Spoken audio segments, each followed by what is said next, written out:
Higher order thinking का question है जो 2016 के स्कॉलरशिप के एग्जाम में भी पूछा गया था। Square root of 12 raise to 3m minus 2 is equal to 12 square. 12 square, यहाँ पर इस बात को समझना है, यहाँ पे तो स्क्वायर है, ओपन नंबर है, स्क्वायर कर देंगे नंबर, ओके 144 मिल सकता है। यहाँ पे ये 12 का स्क्वायर रूट नहीं निकल सकता, तो यहाँ पे क्या करेंगे, इसका स्क्वायर रूट तो नहीं निकलेगा, तो दोनों तरफ क्या करेंगे, स्क्वायर कर देंगे, okay square into both side. तो स्क्वायर इनटू बोथ साइड क्या हो जाएगा, therefore 12 raise to 3m minus 2 is equal to, इसका स्क्वायर करेंगे तो क्या होगा 12 रेज टू 4।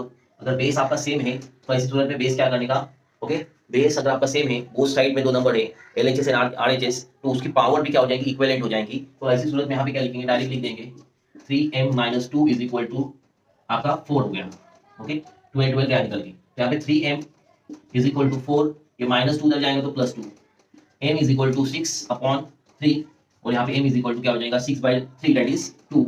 ऑप्शन 2 हमारा क्या हो जाएगा, करेक्ट आंसर हो जाएगा। Thank you so much.